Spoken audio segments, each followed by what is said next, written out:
You are officially invited. Yes, you. You're invited to join us in Fertility Awareness Mastery. This is my 10-week program designed to help you gain confidence using fertility awareness. Whether you're actively avoiding pregnancy or looking to optimize your cycles for conception, we have a spot for you. We start on April 23rd. Are you ready to jump in? Head over to fertilityfriday.com/group program to reserve your spot today.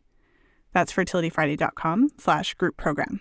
This episode is brought to you by my very first book, The Fifth Vital Sign: Master Your Cycles and Optimize Your Fertility. With over 1,000 research citations, it is the most comprehensive resource on fertility awareness and the menstrual cycle to date.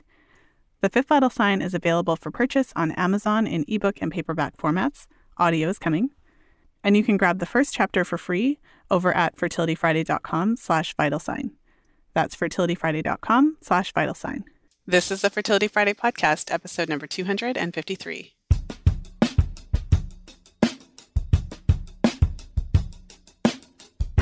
Welcome to the 253rd episode of the Fertility Friday podcast. Thank you for joining me today. I'm Lisa from fertilityfriday.com, and this is your source for information about the fertility awareness method and all things fertility. I've got another great episode for you today. Today I'm sharing the third episode in a row of my on-air client session, so my Fertility Awareness Reality series. And, if you're new to the podcast or if you've listened to a few episodes before, you can access the back catalog of these on-air client sessions if you head over to fertilityfriday.com/FAM reality. So FAM reality. And what's great about these episodes is that it gives you a lot of insight into, just in general, the birth control experiences of a variety of different women at different stages of their lives, what types of birth control they've used, what their experiences on them were, and what drew them to fertility awareness. What a lot of my clients tell me is that these are their favorite episodes because if you listen to enough of them, you're going to find a few episodes that really resonate with you, where you can see yourself in the women who are experiencing this. Another reason why I love these episodes and I decided to start this series and continue to publish episodes in this series, every now and then, is that I really want to show you as the listener that it is possible to use fertility awareness and to use it successfully and to kind of demystify that process of how it happens. So with fertility awareness, since it's not a pill or a drug, it's a skill that you learn. And what that means is, any skill that you develop takes a little bit of time to learn. So there is a degree of investment in time and money if you choose to take a class. And it does take a few cycles before you can really get to that level of confidence and mastery. And so the great thing about taking a class, especially my 10-week Fertility Awareness Mastery Group program, is that it accelerates the process. So instead of having to and try to figure this all out on your own, we're there for you. And, hundreds of women have gone through this program at this point. And so you can rest assured that you're in good hands. And at the end of the program, you'll be at that level of confidence. This program is for you if you are really wanting to get to that level of confidence. Perhaps you're transitioning from hormonal birth control. A lot of women who gravitate to fertility awareness have had negative experiences with hormonal birth control. And, I've obviously released a lot of episodes about hormonal birth control. You can always check out the Pill Reality series, which is specifically a series developed to share the experiences of women who have had different side effects on birth control. So fertilityfriday.com/pill reality. But with that said, I know there's always women who comment that, my experience with birth control isn't that bad. I really enjoyed it and I had a really positive experience. So I know a lot of women have had positive experiences with birth control. But the women who tend to gravitate to fertility awareness, what my experience has been is that, not in every case, but there's a lot of cases where women didn't actually have a positive experience at all on birth control. It was really negative. You'll hear that in Sarrah's story because she shares that she tried multiple different methods, but her body just basically rejected them all. And she really felt at some point like there was no other option. She kind of felt like, well, what am I going to do? And that feeling of fear and kind of hopelessness is what we want to get rid of. We really want for me, one of the biggest parts of sharing fertility awareness through this podcast and through the Fifth Vital Sign book and through all the different channels that I share information with you is so that women who have had those negative experiences on birth control and who are just generally concerned about those side effects, but want to have an effective method of birth control throughout their reproductive lives, that you know that there's an option and it's valid and effective. And so if this method resonates with you, and if the thought of charting your, fertile signs and tracking your cycles and things like that, if that excites you and interests you, and you're kind of, nervous about switching over, wondering if this method will be effective for you, I invite you to join us in Fertility Awareness Mastery. We're starting in a couple weeks. We're starting our first class on April 23rd. If you're listening in real time, April 23rd, 2019. And, this course is designed with you in mind. And ultimately, I want to share that experience of being able to have an effective method of birth control that's hormone free so no side effects, that is effective and really just involves you learning to understand your signs. It puts you completely in control.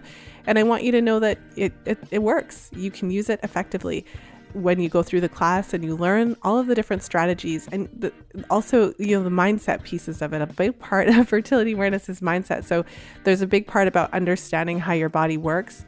There's a part about getting rid of some of those myths that we've been taught and that misinformation about our bodies, but also the specific strategies so that you can be successful. And so every single day of your cycle, you can know exactly what's going on, exactly what you're seeing in terms of your cervical mucus observations, but most importantly, to have a method of birth control that is not hormonal, that is as effective, if not more effective, than the pill. That is the whole point. So for more information, head over to fertilityfriday.com/group program. That's fertilityfriday.com/group program. If you have questions about the program, if you're thinking about joining us, but there's a couple things that you're wondering about, make sure to email me, info@fertilityfriday.com. And I look forward to having you in our next class. I know I've had a few emails from women asking me, like, when is the next time you're offering it? Maybe I can jump on next time. So I'm not planning to offer this class again until later this year, so possibly September, October. If you're thinking about if 2019 is your year, so this is your year to learn fertility awareness and you're really wanting to jump in, then this would be a really great opportunity to join us now mid-year. And by the time summer comes, you'll have a completely new understanding and appreciation for your cycle. So fertilityfriday.com/group program. Now, without further ado, let's jump into today's episode with Sarrah.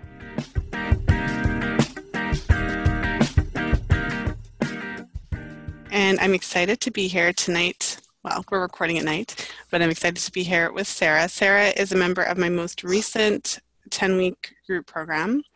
And actually, we are recording this just a couple of days after our last session. So I'm excited to be able to get another opportunity to chat with you, Sarrah. So thank you for being here tonight. Thank you for having me, Lisa. Of course. Well, and I usually start these episodes just by giving the listeners a sense of who you are and what your experience has been. So I'd love for you to take us back a little bit to when you had your first period and what your cycles were like, if you remember, if you've used birth control before, and essentially what brought you to the stage where you're really wanting to jump into fertility awareness. Sure. So I had my first menses when I was 14, which was, I guess, a little bit later than most of my friends who were having them at like 9 and 10. But I was pretty active, so I'm guessing that's why. I had my second period 6 months after that.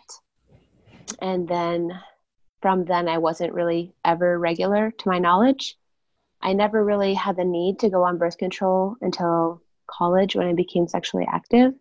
So up until that point, I had irregular periods, and I guess the doctor never really recommended birth control, but I never really had a ton of like the acne, the terrible cramping and all of that. I mean, I had some cramping, but I guess it was manageable.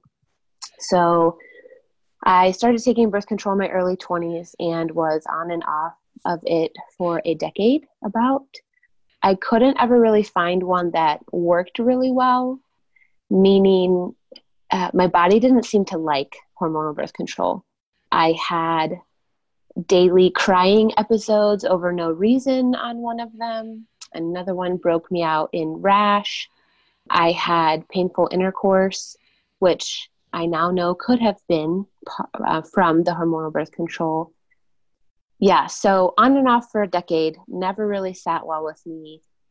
Became serious with my now husband, and we just kind of chatted, and birth control wasn't working. And so I ended up doing some research about getting an IUD.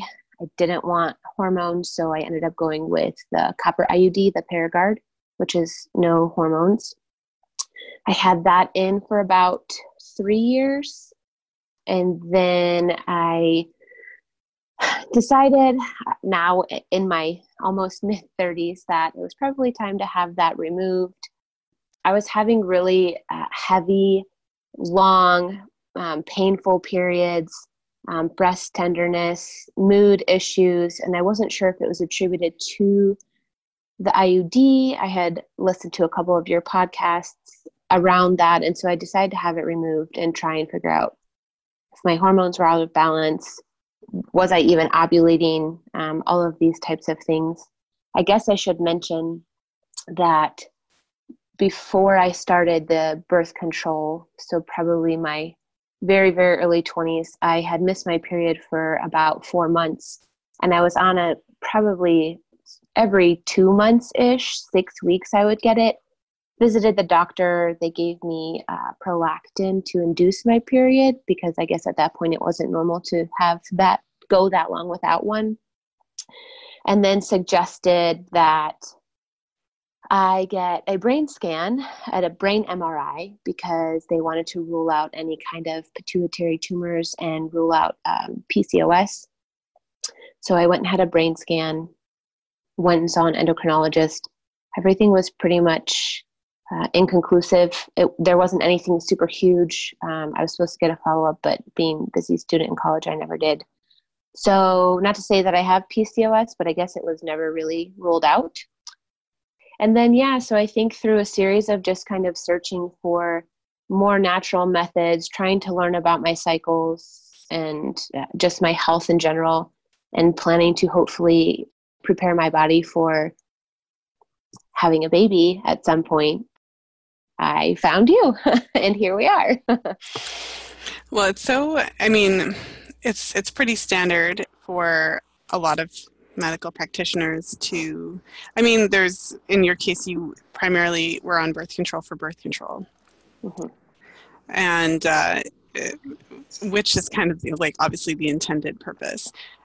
And I suppose the challenge is that when you do have these types of cycle irregularities, not really finding out the answers, it kind of delays that process.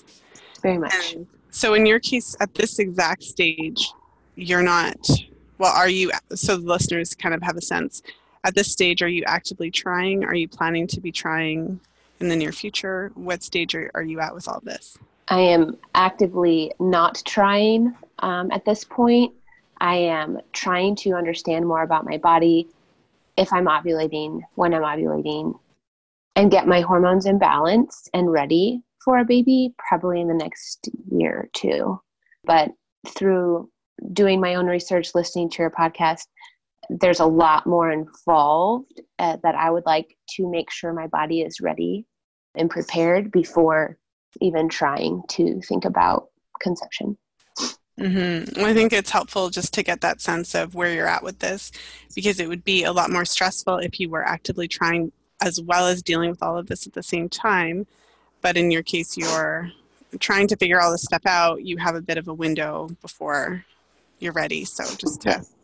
Yeah. Well, so let's jump into it. We have had several sessions together, both privately and also within the group. So I think I have a pretty decent sense of overall what's been happening. And we've had a good opportunity to chat about a few different things. But in today's session, what do you want to make sure that we focus on?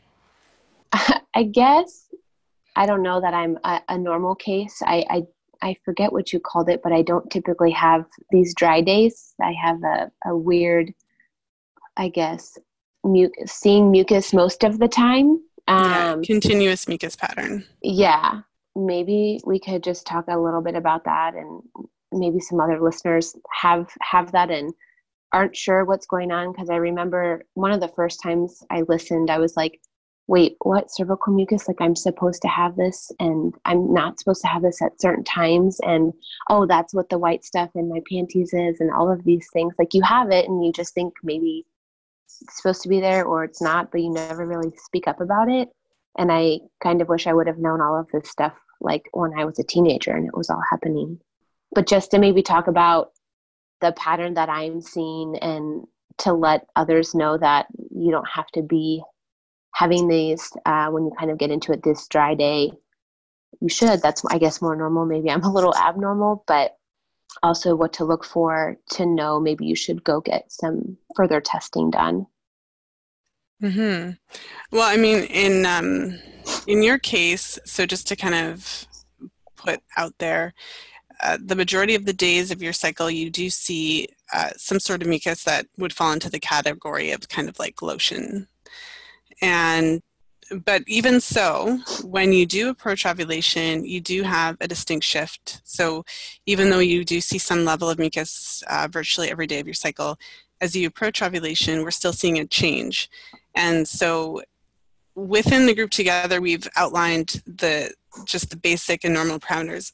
This was a following step, depending on if you were to want to kind of take this to the next level, would likely be yellow stamp management, which is basically when you have a pattern of some degree of mucus observations every day, and so meaning that you have your period and then you have, well, in this cycle you did have 2 dry days, but then you had the lotiony type mucus basically up until ovulation, and then after ovulation you continue to have it. Mm-hmm. And so basically your pattern is just to have this mucus all the time. So in that case, when you are seeing that, one of the things that we can work on together is to actually identify what's called the basic infertile pattern and start to differentiate between this daily pattern of mucus and then what's actually your fertile window. Mm-hmm. Because when you're seeing some degree of lotiony mucus all the time, it's every single day is not a fertile day. You know, if you have like a 32-day cycle and out of those 32 days you have mucus for, you know, I don't know, 28 of those, like you don't have a 28-day fertile window. So this would be one way to help us to manage that so that when you're charting, you don't have to consider every day a fertile day because it's not. Mm-hmm. So then one of the things that you can just start doing on your own and just kind of keep in mind is as you're checking for mucus each day, especially, so let's say well, you're nearing the end of your cycle, you can kind of start thinking about this now, but we've talked about this in the group, but basically asking yourself each day, you know, is today about the same as it was yesterday? And just kind of checking in about what you're seeing, what your mucus observations are. And then, you know, at some point you're going to get your period and then you'll start a new cycle. And so then you kind of do the same thing. Is today about the same as what I saw yesterday? And then really pay attention to when it changes. And so in your case, when you are in your fertile window, your mucus starts to be more clear and stretchy, and you do have a couple observations like that. Mm-hmm. And so at some point, like if we were to look here at your chart, which of course listeners can't see, it was about the same on days 5, 6, 7, 8, 9. It was just basically lotiony type mucus. You'll notice I don't usually say the notations and things like that, just so that everyone can understand what we're talking about. But then on day 10, it was a little bit different. Mm-hmm. And then day 11, it was obviously different. So that's what you'd be paying attention to, the day that it starts to shift.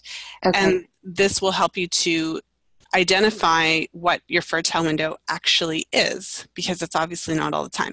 Right. Okay, cool.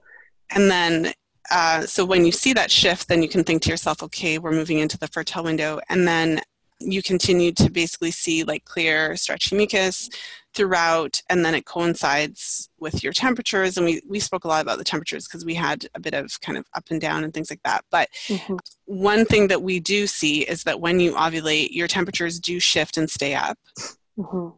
And then we do see a shift in your mucus. You're not seeing any of the clear, stretchy mucus outside of your fertile window.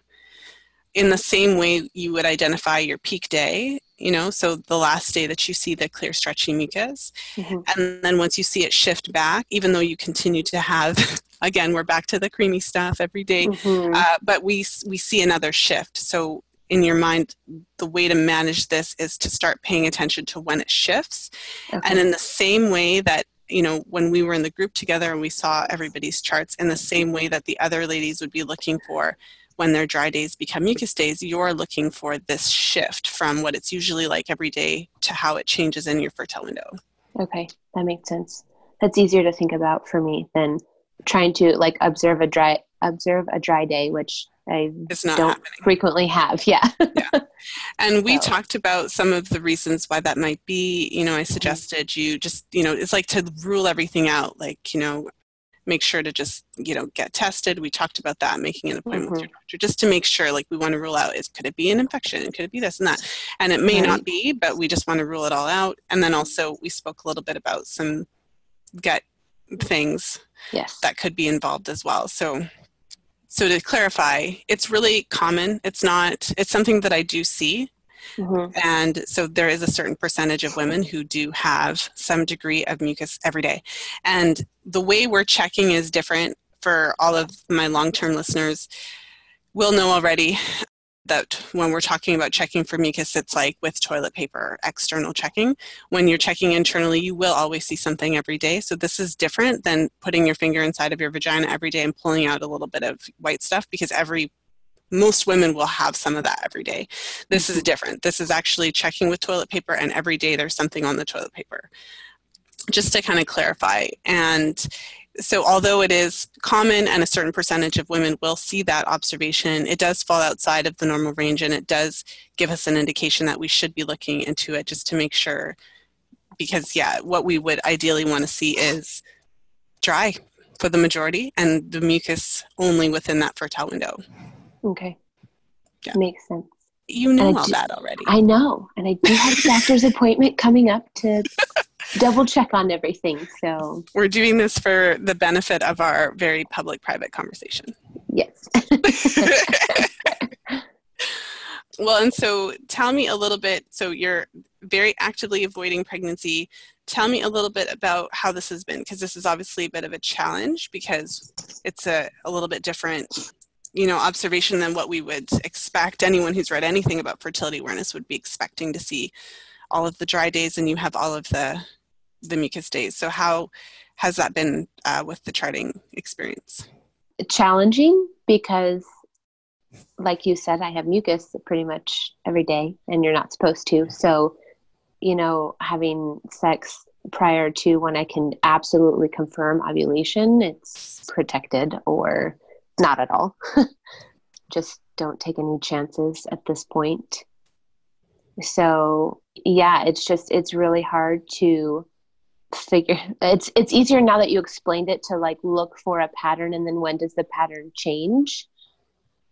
Which I guess when you think about it, that makes sense. But when you're new to this and just trying to figure it all out, and you're supposed to be following this pattern, and then you're not, and you're like, oh my goodness, what am I abnormal? What's going on? Am I overly stressed trying to think about this? Am I making it more complicated?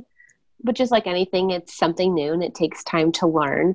So definitely just very cautious the first probably 2 cycles. So the whole class, essentially, just to make sure I'm learning the method correctly and applying what I learned. So, well, and so for women who have fairly straightforward cycles that for the most part fall within the parameters, what I've noticed and what I've observed, as you can imagine, is that they typically, it always takes about at least 1 cycle to kind of see the whole thing.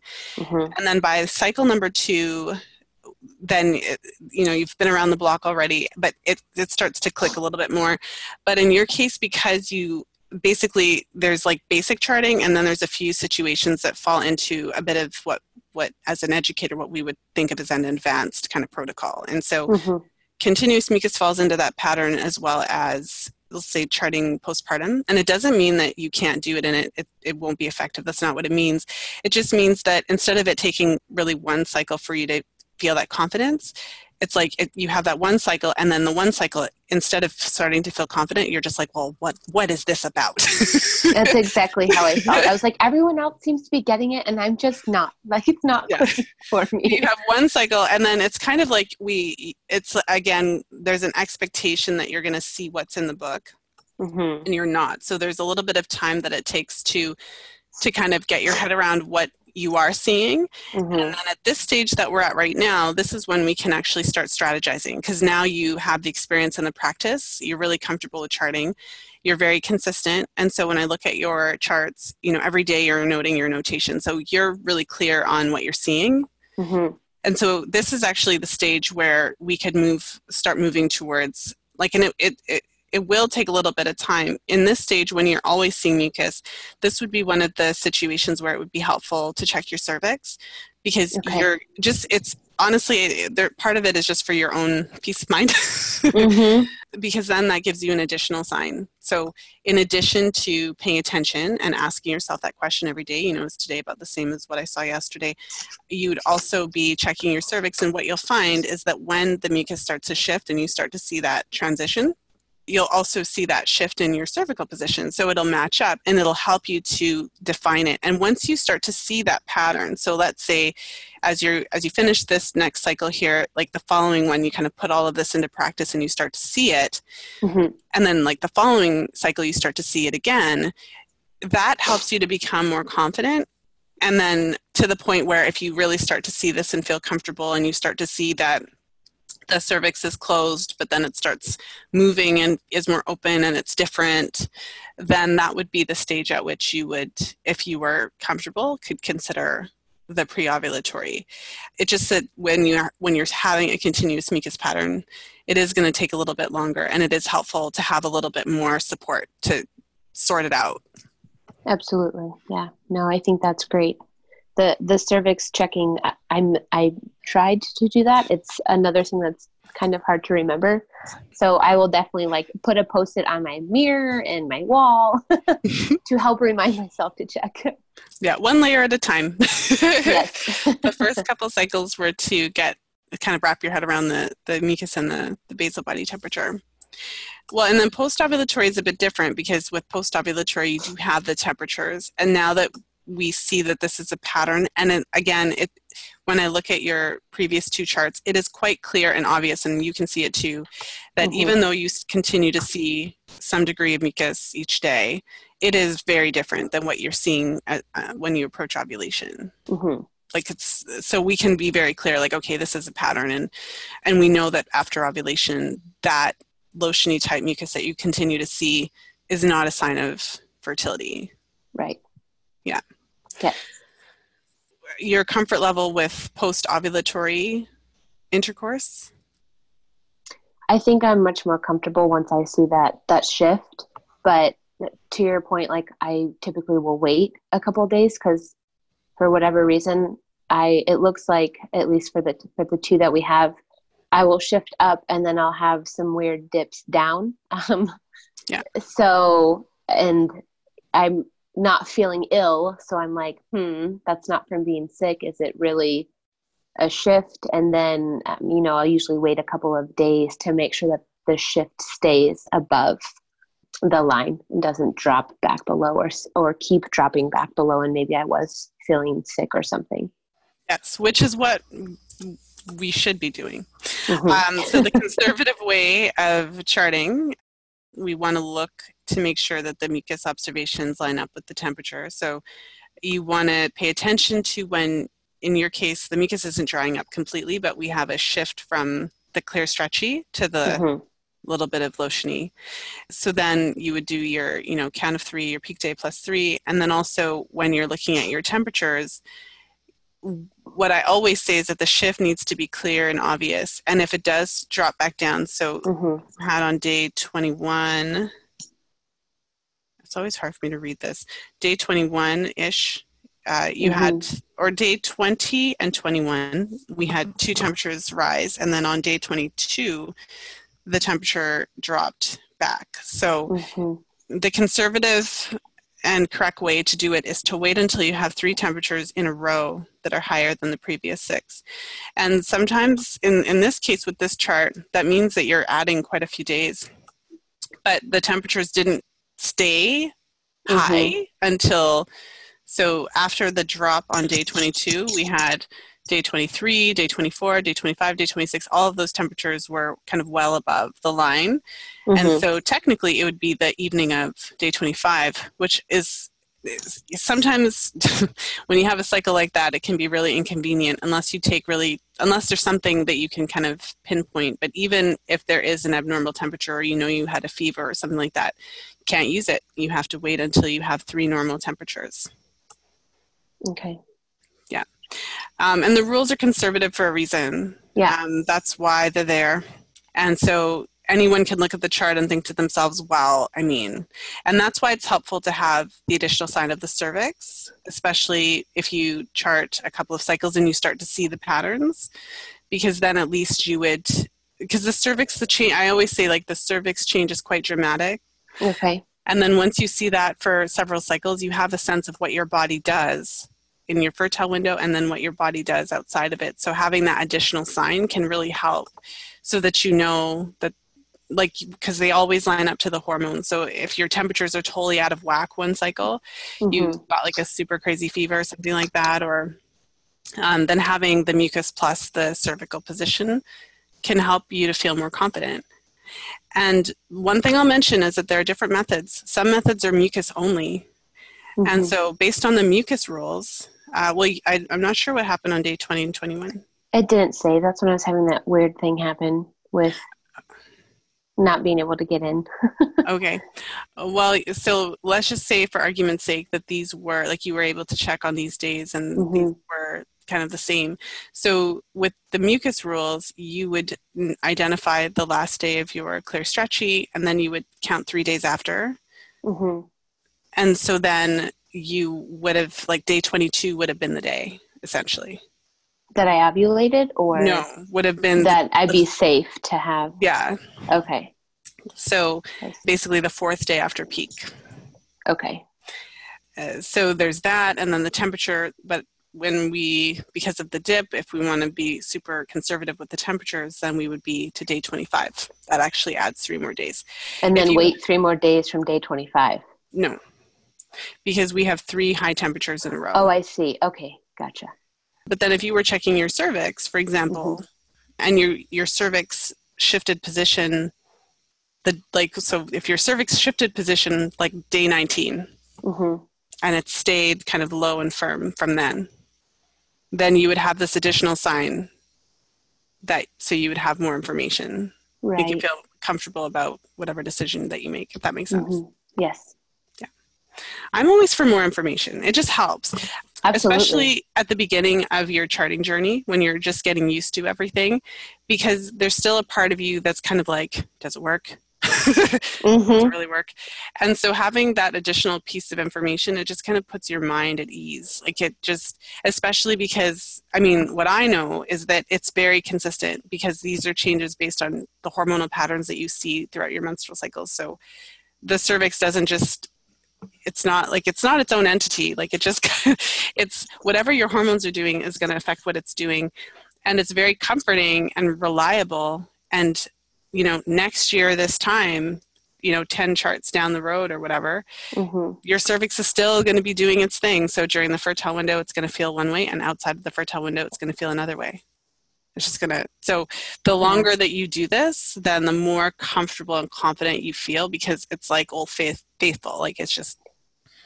Right. No. And I feel like in my situation, since I am seeing cervical mucus most of the cycle, I think adding in the cervix will be very, very helpful. Yeah. So don't, it's not about perfection. Don't beat yourself up if you miss a day. Just try to think about a way that would work for you. So putting on the Post-it, thinking of a time of day, if that might make it easier to try to get into the habit, and try to do it every day, at least until a couple days after our ovulation, because it's what we always talk about. You're not going to notice a whole bunch, and then Right. It's going to be pretty boring. And then there's literally like one day where there's this drama. Okay. So you just kind of wait for it. Okay. Wait for it. Yeah. Yeah. Okay, cool. No, that'll be good. That'll be helpful. Mm-hmm. Well, I mean, that's part of it, to help you at least feel more confident. But so you've been, let me just take a peek. You had your IUD out a while ago. Almost 6 months, October of 2018. Yeah. So you've been in this space for a little while. So yeah, how did you feel when you kind of first, like, were you nervous about pregnancy, and then how did you kind of manage that? I guess yes and no. I mean, honestly more interested in like seeing if my period would be the same. Because I had all these underlying questions of, is it going to be the same as it was on the IUD? Am I going to become or go back to being irregular? How do I figure out if I'm ovulating? So that was, most of that was my main concern. My husband is just a wonderful person and kind of puts up with me and all of my, I guess, not crazy ideas, but he went along with this for me and was very supportive. You know, he could kind of feel that I was getting frustrated with having the IUD and having the long painful periods, and, you know, both of us wanting to eventually conceive. So, you know, we just were conservative and used protection and made it work how we needed to make it work. But I think for me, my mind was more on like, what am I seeing? What are the signs? You know, do I need to do some further testing? Which, yes, I do. And now I have this underlying question in my head, like, could I have PCOS, and could I have had it all this time and it was never diagnosed? I don't know. So again, getting further testing, but I'm so glad that I found this method. Otherwise, I think I'd still be with an IUD or without and not knowing what to do and how to manage. And I guess a lot of my frustration lies in the fact that I wish I would have known this when I was a teenager, when I started my menses, when, you know, you have all these questions and they don't teach you any of this stuff. They don't teach you about your body, about body awareness. It was kind of taboo to even talk about it. And I don't think you really have the maturity either when you're a teenager, but it would have been nice to at least know. And then as I grew older and more mature and had more interest in it, I could do more research about it. I honestly, Lisa, didn't even know, like, you count the first day of your period as the day you start seeing like actual blood, not the spotting and stuff that happens before. That's the end of your previous period or your previous cycle, excuse me. Didn't know that until a couple of months ago, and I'm 34. Like, that's sad. Yeah. In my opinion. Well, yeah, it's bordering on ridiculous, right? Just how, because you mentioned the maturity thing, and I mean, I remember being really uncomfortable not talking to my girlfriends really about my periods until I was in university. I didn't really, Mm-hmm. I honestly, I might have mentioned like I got my period, but that was Mm-hmm. it. There was no actual conversation about the period. And I'm guessing that is a bit different now because we're just in a different time now, and periods are just all over, the media all the time. Right. Well, at least in my feed. I know my feed might be a little bit different than your average person's feed in general. Yeah. But in terms of that, it's interesting because, yes, I believe that there's some truth to that. But at the same time, I remember high school classes being quite complicated. And I remember learning about a whole lot of complicated stuff. Like, I took physics Yeah. in high school. Yeah. And biology and chemistry. And I took calculus in university. And I know it's math, but like, honestly, yeah, I just find it to be really interesting. So although you might not have the maturity to like fully understand everything, the basic biology should be just a non-issue. We should just be obviously taught that. absolutely. I'm sure some of the listeners are wondering a little bit about your IUD experience, especially because I suppose I've been inadvertently calling out IUDs recently Yeah. on the podcast, but just to again, it's not this anti-IUD stance. It's really just women sharing their experiences on it, because IUDs are kind of hailed as like the savior, the best Right. birth control, the most effective. And so in your case, you had the copper IUD, and eventually you had it out in part, at least, because of some of the symptoms you were having. So did you just want to briefly share that with us? Yeah, sure. So when I had it put in, it was quite painful, which Could we break that down? Because I always want to quantify this pain thing. So give it to us on a scale of like 0 to 10, and like just spell it out. Because it's so easy for us to be like, it was really painful to insert, and then like move on. But I can't let that drop. Well, and it's hard because everyone has a different pain threshold. So I'd say my pain threshold was pretty high. And I'd probably say the pain was like an 8, 9. That's hard. It's like I hadn't felt anything that painful in that area. Actually, I take that back. The pain with intercourse was more painful when I was having pain with intercourse. Oh. I felt like I was actually being stabbed with a knife in the abdomen with the pain with intercourse. So this insertion of the IUD wasn't that bad. And you don't have to answer this question if you're not comfortable, but was it like pain at the beginning, or was this pain like, you know what I'm saying? Because some women experience pain because of at the opening of the vagina, because of the effects of the hormones on your actual tissues.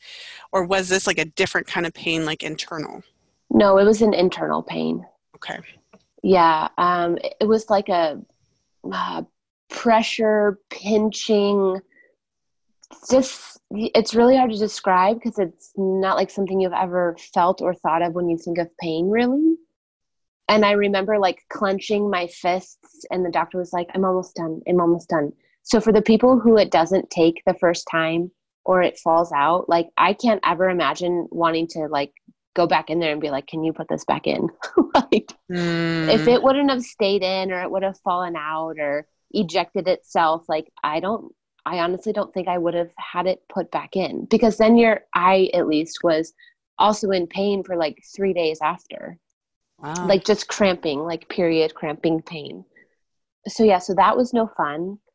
And then I guess my experience with the IUD was that for the probably first 6 to 9 months, I was laid up in bed during my period with excruciating cramps, popping Advil, heating pad, like curled up in a fetal position, doing absolutely nothing, just moaning and sometimes screaming because I just had such bad cramp. Like this was over a 10, if you can put it over a 10.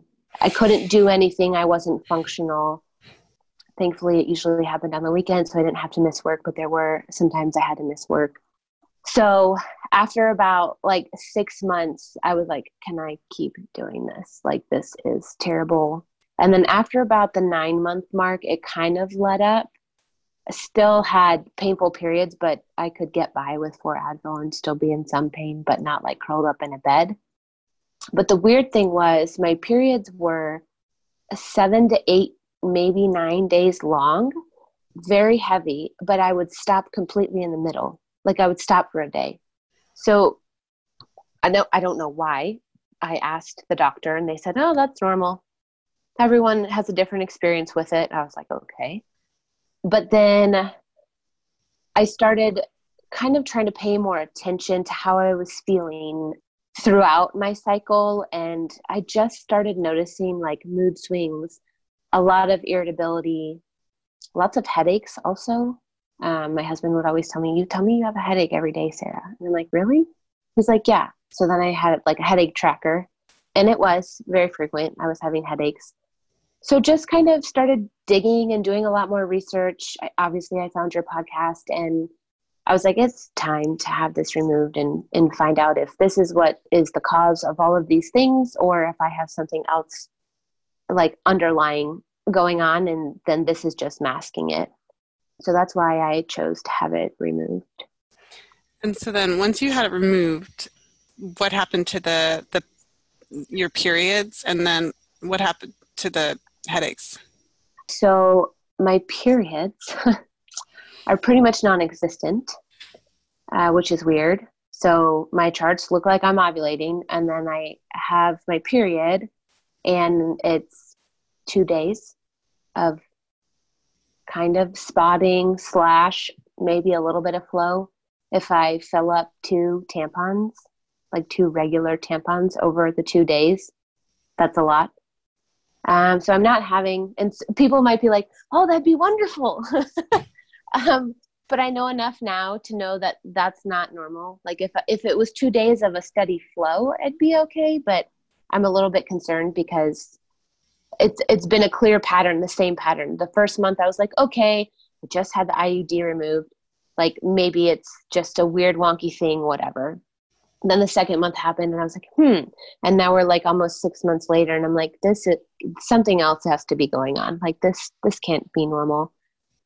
So yeah, so that's what my periods are. The pain's not nearly as bad. I typically can manage without taking anything now. Still have some cramping and some lower back pain, but not nearly as terrible.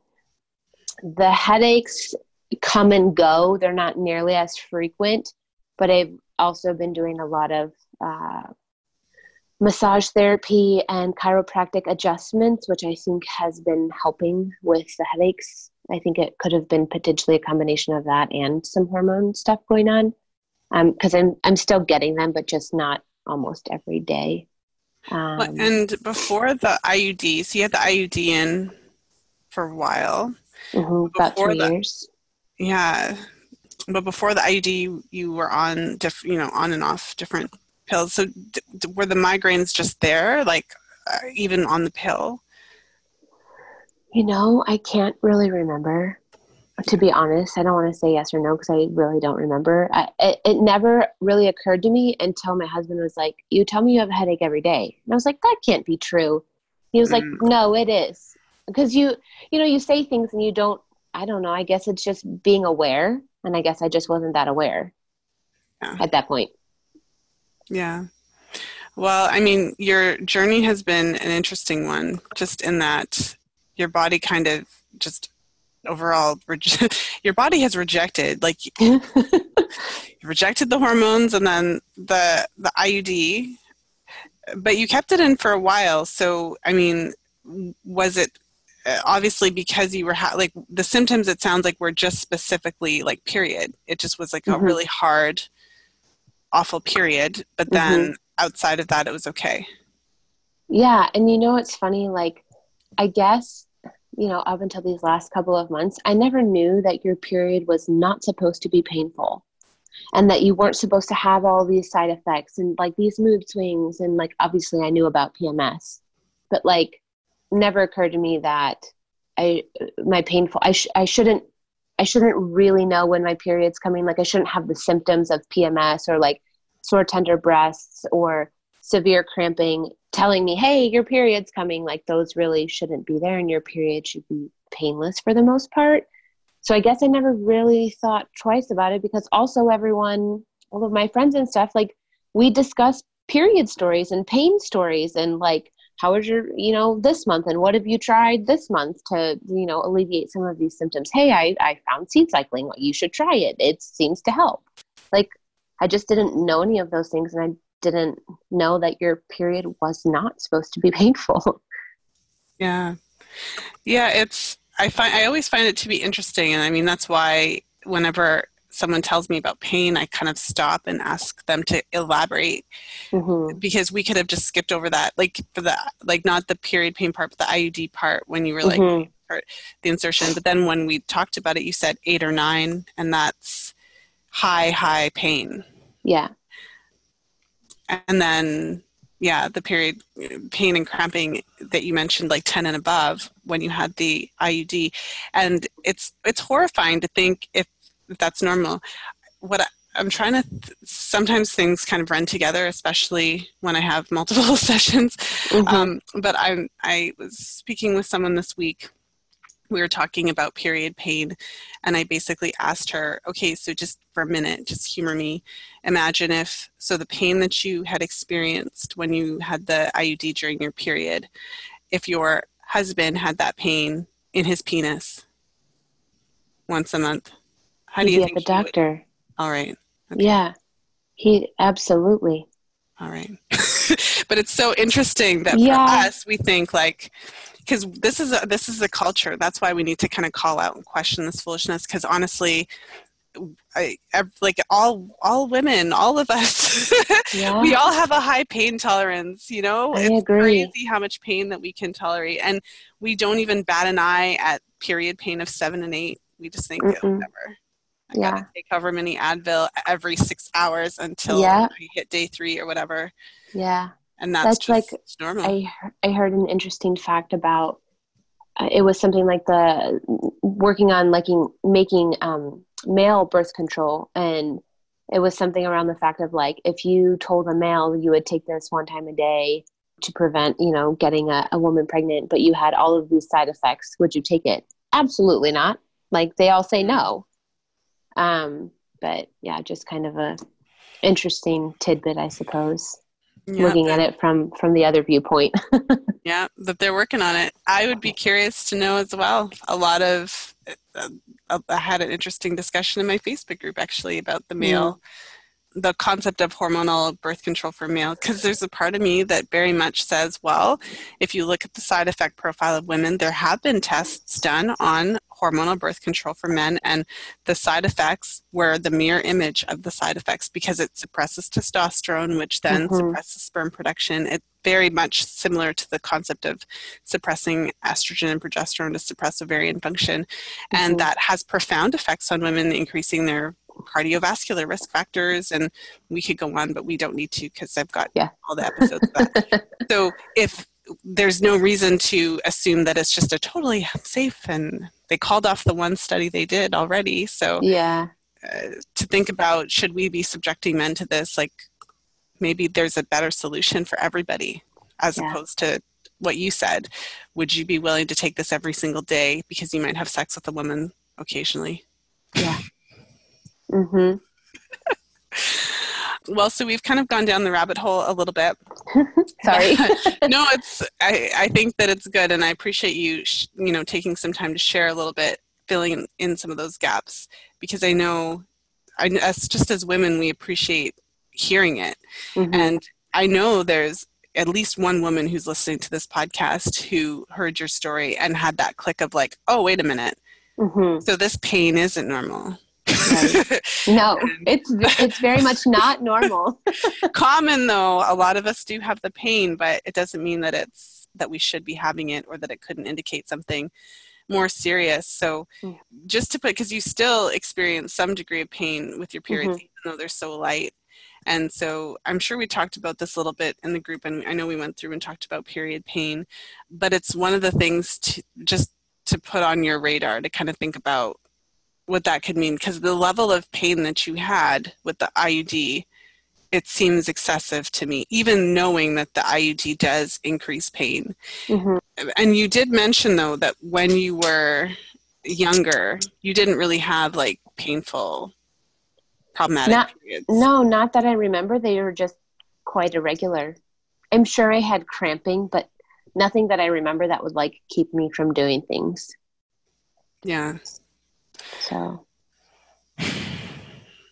well, so we kind of covered a few different things, but before we wrap up our call, did you have any other comments, questions, thoughts, anything chart related or otherwise that you wanted to go through?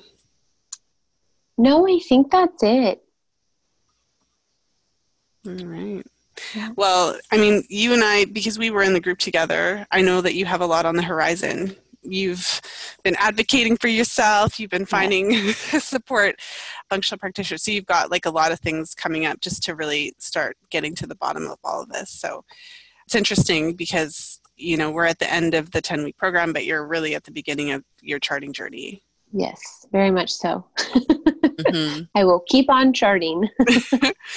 Well, and I mean, for any woman who is in the midst of her own charting journey, trying to figure all of this out, what would you want her to know, whether she's thinking about transitioning off of birth control or thinking about, having her IUD removed and really just thinking about transitioning to fertility awareness? What would you want her to know? Do it sooner rather than later, in my opinion. honestly, your body is meant to have a cycle, and you learn so much about your body, your self-awareness, when you're potentially getting sick, if you're ovulating, like, and it's stuff that I feel like every woman should know about themselves and about their body. Like I said, probably twice already, I wish I would have known about this much earlier on in my life. And I won't get into all of the details of like why I don't think women really should take hormonal birth control because of the suppression of everything. I mean, if you look at me in my case, I'm ovulating, but not really having a regular period, and most likely have some other hormonal issues going on that I'm having looked at. But if I would have known about this sooner, then maybe I'd be in a better place of my journey of potentially wanting to conceive. But yeah, I just think that this is such a great method, and it provides more than just knowing when you ovulate and knowing when to expect your period. I mean, like your book, Lisa, I mean, the fifth vital sign, like it truly is. And I think it's so important that women keep talking about it and keep asking questions and advocate for themselves and learn about their body. And if you are seeing a practitioner and you aren't being heard or aren't getting the answers you want, do some research and find somebody else. That would be my advice. That was a lot, sorry, but that would be my advice based on my experiences. And I just wish I would have done it and known about it earlier. Yeah, no, I love that. Because we were talking about finding a practitioner in our last session, and it's interesting. I mean, especially when I speak to older women, I say this often, but whenever I speak to women who are kind of, because I'm still in my 30s, like I'm still trying to be polite, and there's often topics that are a bit controversial that I steer away from. Some controversy I jump right into, but others I kind of steer clear. But when I'm talking to older women who've kind of passed that stage of their life and they're no longer concerned about being polite, it's just like, fire your doctor, and period, end quote. Move on. But it's necessary, because yes, enough. If you're not being heard, if you're not being supported, if you're being gaslighted, can't be that bad. Yeah. Like next, literally. Come live in my body and you tell me it can't be that bad. Yeah. Yeah. Insane. And then last question, for the listener who is contemplating getting support from a fertility awareness educator, contemplating the 10-week program, wondering if, like, what it's all about. I was saying to our group, I was like, it's kind of hard for me to explain what we do in there. I do my best. I try. But what advice would you want to give to her? I would say, if you're thinking about it, just bite the bullet and do it. In my experience, it was quite overwhelming in the beginning, obviously being new to all of this and a new method.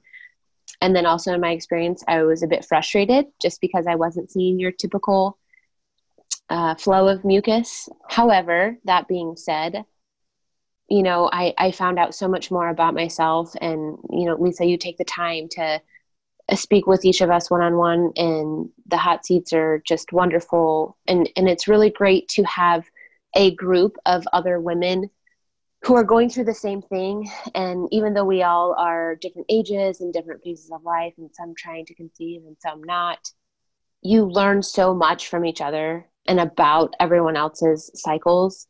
And everyone can relate in some way or another, no matter the age or the part of life that you're in.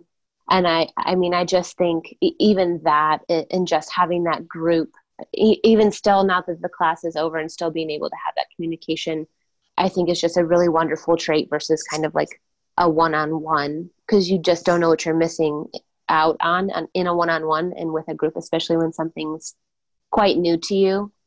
And feel free to always like be open and don't be afraid to ask the question, because there were probably every session, somebody would ask a question and somebody else was thinking that question. So I would say, if you're thinking about it, just go ahead and do it. It was a really great experience for me, and I'll definitely be back. So. Well, thank you. I love doing the groups, and it's a really kind of unique situation. It's like a bunch of grown women getting together. We're talking about our cervical mucus and our cycles. But what has really humbled me over the years is how powerful that is, and how, having had so many women go through the program, they're all out there with that knowledge, sharing it with many of them go on to get pregnant at some point, sharing it with their children, sharing it with their daughters and their sons and their friends and anyone who will listen. And this is how I really believe we make change. So I'm just thrilled that we were able to meet and you were able to be part of it. And also, I want to thank you for being here today and sharing your experience on air, because I know that it's not for everybody to, be doing the show and sharing about your cervical mucus with 5,000 of your closest friends. Well, thank you so much for having me, Lisa. I really enjoyed our chat, and I hope that it helps at least one person out there to feel like what they're going through is maybe not normal, but there's other people experiencing it as well. Yes, thank you so much. Thank you. Thank you for listening. If you enjoyed today's show, please share it with a friend. You'll find the show notes page for today's episode over at fertilityfriday.com/253. I hope that you enjoyed today's interview with Sarrah. I know it was a treat for me to have her on the show. I always love doing these on-air client sessions because it gives me an extra opportunity to connect with the members of the 10-week program. But, especially in this episode, even after we were done talking, Sarrah's experiences on hormonal birth control, I've heard so many of these stories, and I think anyone who's listened to the podcast, if you've listened to the podcast for a couple of years and you've gotten to know me a little bit, really and truly part of what keeps me going and keeps me releasing episodes every Friday are these stories, because I don't even know what to say in terms of the way that it makes me feel to continue to hear these stories about negative effects on birth control. So my perspective, I know my perspective is skewed because I've disproportionately heard stories from women who are unsatisfied. But if you could live in my brain for a couple minutes and kind of reflect on the sheer number of negative birth control experiences that I've heard over the years, we're talking thousands. If you add them all up over the years, I've heard so many women just describe different instances of them suffering from using birth control. And I think the worst part about it isn't necessarily having the side effect, because we're all adults and we all know that when we take different medications and do different things, we all know that there's a possibility of side effects. So it's not, to me, the worst part about it is that what I hear when women experience these side effects is that they don't know to make that connection and spend years figuring out that it could be the pill and eventually then go off of it, and often go on multiple different pills before, again, they make the connection to it.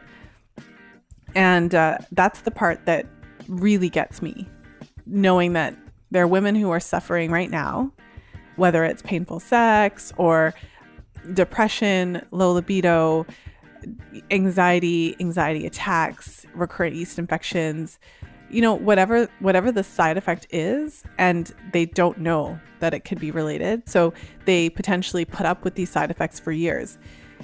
It's just that to me is the part. Because again, I talk about informed consent all the time and how really that's what this is. That's what the problem is. The problem is that as women, we're taking medication, we're being responsible, we're doing everything we're supposed to be doing, but no one's telling us, okay, look, there have been, some significant issues with this drug. And so there's a lot of women who experience these side effects. So we want you to know about them so that if you experience them, then at least you can make that connection. Some women do better on different pills. Some women end up having to use non-hormonal options. So at least this way you can decide if this is going to be the right, drug for you. I mean, that's what I want, So, listening to Sarrah's experiences and just hearing how she, tried all these different things and, eventually found what worked for her. Really, that's the silver lining. Having this information and knowledge allows us to figure out what works for us. So for some women, they just don't experience the same degree of effects, and so it's fine, and that works for them. For the ones for whom these methods don't work, we need to have the ability to have that conversation. And this brainwashing that it's normal to have pain and women are just moody, and so depression is just a side effect of being female or whatever, that you can that is obviously a bit of sarcasm, but at the same time, that's the way our culture responds when women have emotional challenges, like depression and anxiety. Often the thought is to put us on some sort of medication instead of asking, well, this is a known side effect of this one. So anyways, that definitely came up for me when I was, having my conversation with Sarrah. And so I thought I would spend a minute to debrief it at the end. But really and truly, the message that should come out of this episode is that there are alternatives.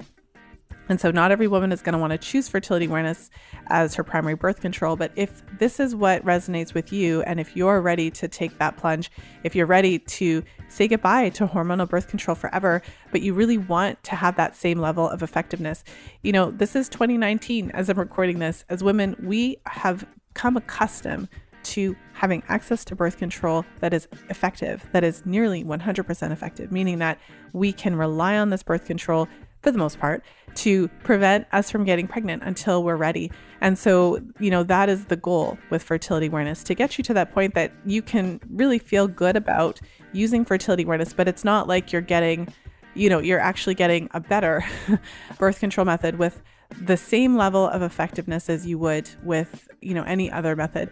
And it is possible to do that. And the key differentiator between having that method be 99.4% effective and having, unplanned pregnancies when you're using the method is your education and training in the method. It's how long did you take to really learn the method, to understand it before you started to use it. And, if you, regardless of where you are on your own fertility awareness journey, I invite you to join us at Fertility Awareness Mastery.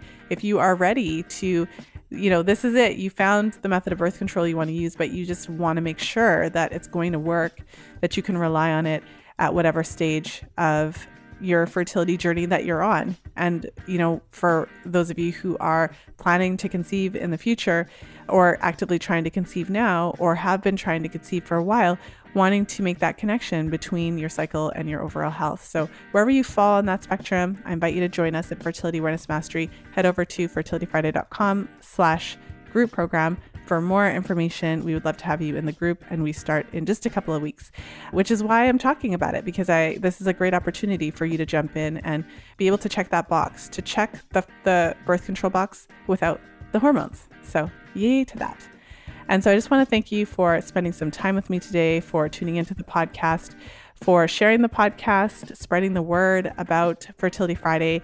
I really appreciate all of you, all the members of the Fertility Friday community. And with that, I will say goodbye until next time. Be well and happy charting.